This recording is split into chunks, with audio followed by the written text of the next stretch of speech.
নবীজি বলেছেন রমজান মুবারকে মাস আসার সঙ্গে সঙ্গে আল্লাহ রাব্বুল আলামিন তিনি জান্নাতের সমস্ত দরজাগুলি খুলে দেন আর জাহান্নামের সব দরজাগুলি আল্লাহ রাব্বুল আলামিন বন্ধ করে দেন। সুবহানাল্লাহ। আর শয়তানকে শৃঙ্খল দিয়ে বেঁধে ফেলা হয়, শিকল দিয়ে শয়তানরে বাঁধা হয়ে যায়।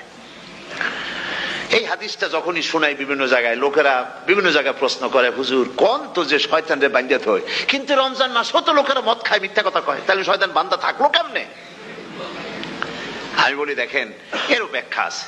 এর ব্যাখ্যা হলো এই, কোন কোন ঘড়ি আছে একবার চাবি দিলে 6 মাস চলে, আর একবার চাবি দিলে 2 বছর চলে, আবার চাবি দিলে লাইফ চলে যায়, এরকমের ঘড়িও আছে। কোন কোন মানুষের শয়তানে এমন চাবি দিছে যে চাবিতে 6 মাস চলে, কোনটায় 10 মাস চলে, কোনটায় বছর চলে। রোজার মাসেও যারা গুনাহ করে শয়তানে এমন চাবি দিছে যে রোজার মাসেও বন্ধ হচ্ছে না। এরা শয়তানের খপ্পরে পড়ে গেছে। আল্লাহ এই চাবি থেকে মুসলমানদেরকে হেফাজত করুন, বলি আমিন। জোরে বলেন আমিন। শয়তান থেকে পানাহ কেউ দিতে পারে না, কোন গভর্নমেন্ট পারবে না। ব্রিটিশ গভর্নমেন্ট পারবে নাকি? American government? কেউ পারবে না। শয়তান থেকে পানাহ দিতে পারে কেবলমাত্র কে? ওই আল্লাহ রাব্বুল আলামিন আমাদেরকে শিখায় দিয়েছেন, শয়তানের ওয়াসওয়াসা থেকে আমার কাছে পানাহ চাও। আউযু বিল্লাহি মিনাশ শাইতানির রাজিম। বিতাড়িত মরদুদ শয়তানের ওয়াসওয়াসা থেকে পানাহ চাই, আল্লাহর কাছে পানাহ চাও। আল্লাহ পাক বলেন আমি পানাহ দিতে পারি শয়তানের ওয়াসওয়াসা থেকে। শয়তান থেকে আশ্রয় একমাত্র সিকিউরড, নিরাপত্তা পেয়েছেন আল্লাহর পয়গম্বরেরা। সুবহানাল্লাহ।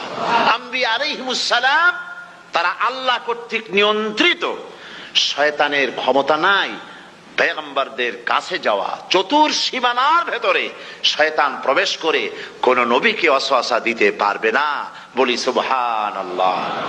এই জন্য শয়তান থেকে বেঁচে যাওয়া, শয়তানের ওয়াসওয়াসা থেকে বাঁচা খুবই কঠিন। সেই জন্য আল্লাহ পাক বলছেন শয়তানকে বেঁধে রাখা হয়, জান্নাতের সমস্ত দরজা খোলা, জাহান্নামের সমস্ত দরজা বন্ধ হয়ে যায়। এই নিয়ামতের মাস আমাদের সামনে। প্রত্যেকটি যখন কোন ওয়ার্কশপ হয়, তো ওয়ার্কশপের জন্য এক একটা কি বলে সিলেবাস থাকে। রমজান মুবারক একটা ওয়ার্কশপ। এই ওয়ার্কশপের মধ্যে একটা সিলেবাস আছে, সেই সিলেবাসের নাম হচ্ছে কোরআন।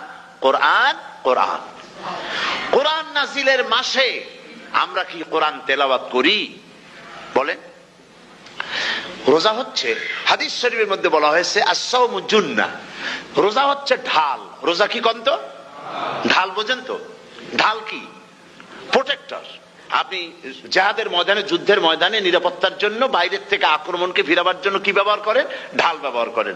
রোজা হচ্ছে ঢাল। শয়তানের সমস্ত আক্রমণ থেকে বাঁচার জন্য রোজা হচ্ছে ঢাল। রোজার দিনে কেউ যদি আপনার সাথে ঝগড়া করে, তাহলে রাসূল বলেছেন তুমি বলো, তুমি ঝগড়ায় প্রবৃত্ত হবে না। তোমার সাথে যদি কেউ ঝগড়া করে, তুমি বলবে ইন্নী সাইম, আমি রোজাদার। আমি তোমার মতো ঝগড়া করতে আমিও পারি, আমি তোমার মতো গালাগালি দিতে পারি, কিন্তু আমি দেব না, ঝগড়াও করব না, গালিও দেব না, মারামারিও করব না, কারণ আমি রোজাদার। সুবহানাল্লাহ। রোজা আপনাকে গুনাহ থেকে বাঁচায় দেবে। দেখেন রোজা কিভাবে গুনাহ থেকে বাঁচায়। মিথ্যেবাদী, মিথ্যেবাদী সারাক্ষণ মিথ্যে কথা বলে, কিন্তু রোজার মাস আসছে।